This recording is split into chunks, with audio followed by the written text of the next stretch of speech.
Welcome to the Learning Zone with Miss Beachley, Miss Hall, and Miss Bates. Hey Frontman families, happy Tuesday. So today we're going to be completing a summary of the story Once Upon a Baby Brother. Our learning agenda today is going to look like that phonics practice, starting every morning with it, doing an instructional video, doing your first read of Once Upon a Baby Brother, writing your summary, and doing a respond to reading question. Also, it's Tuesday, so you're going to have a discussion board.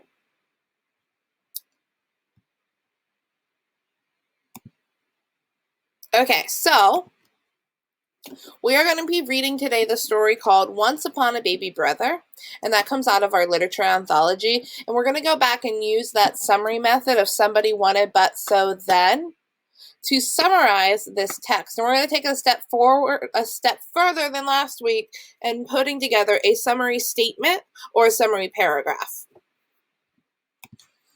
So just a reminder, so when we're looking at somebody wanted but so then, we're thinking about who is the main character, what is the main thing that she wants, what are the obstacles, how does the character respond to or solve that problem, and how does it end up? We want to think back to that problem. Did the problem ultimately get resolved? Was the solution appropriate for the problem? And how did it all end up? So we are going into our first read of this story today. And during this first read, I'm going to show you a method that you can use to take notes and mark up the text while doing that read and our close reading steps.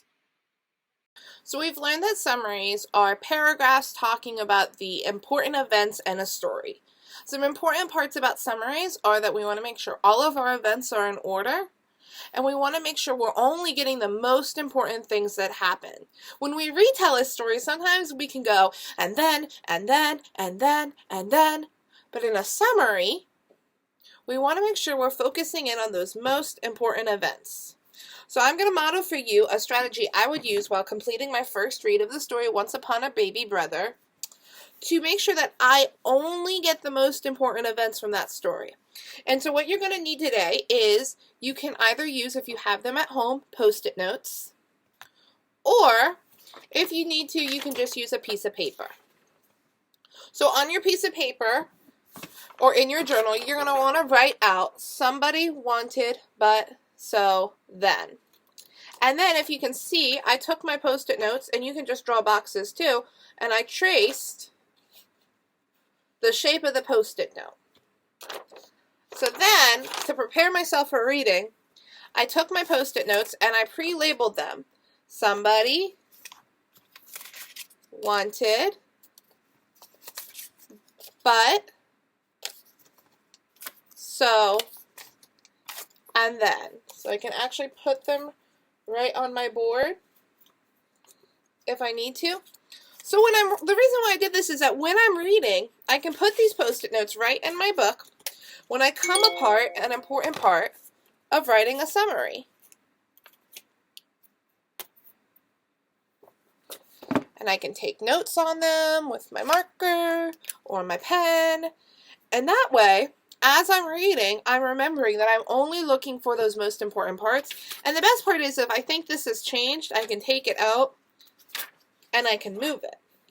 Now, if you don't have Post-it notes, you can just write and take notes right on your sheet, or you can cut little slips of paper and tuck them straight into your book or your paper, or just write straight on your paper if you have the paper copy of the book. So I'm going to model for you how I would complete my first read of Grace for President, and then I'm going to model for you how I would write a summary.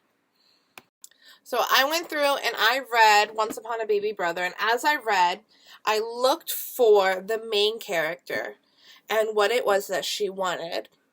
And as I found those parts, I stuck those Post-it notes and made myself a little note right in the book.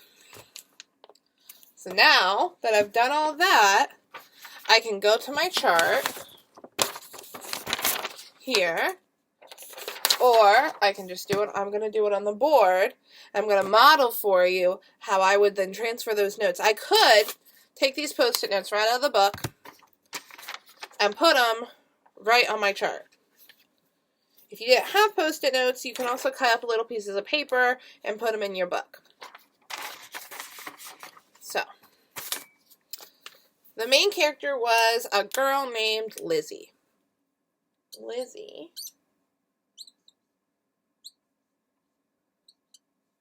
And as I go through my book, I'm looking for that text evidence. Well, it's right in the text. I have the evidence right here, written down for me already. Lizzie wanted... Now that I have taken my notes on the important events in the story, I can put this in a summarizing paragraph. And the reason that we want to put it in a paragraph is so that the reader doesn't have to read all our notes. Our notes are for us.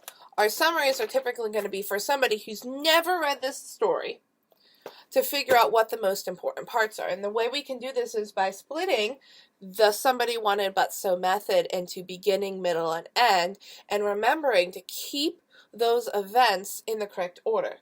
So typically, in the beginning, we want to put our somebody and what they wanted. In the middle, we want but and so. And then at the end, we want the then. How did it all end up? So if I'm thinking about my story, Once Upon a Baby Brother, I can think about somebody wanted, but, so, then. So who my somebody was, and what they wanted,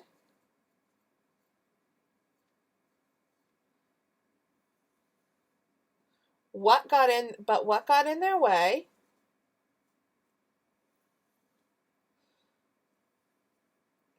and then, so, what they did about it,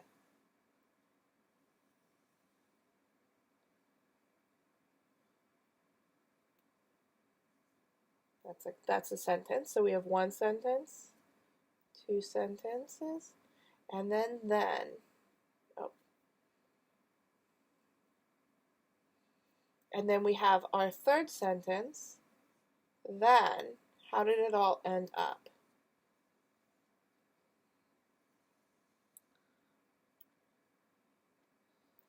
So I'm going to give you a second to copy this into your journal, and then you can take your notes from the story when you finish reading the story and fill out your own summary today for Once Upon a Baby Brother. I hope you guys have a great day. I hope you remember to get all your practice done, and I will see you later. Okay, so some next steps for today's lesson would be that you're going to use that graphic organizer to write a summary paragraph in your journal. You're going to work on a respond to reading question. You're going to check in on your discussion board and respond to the question there. And you're going to complete page 217 in your turn practice book. You have extra Wonders practice that you can do using the Wonders website, or you could also be working on ABC Mouse. And don't forget that you should be doing 15 minutes of iReady reading a day. Happy Tuesday, Furman!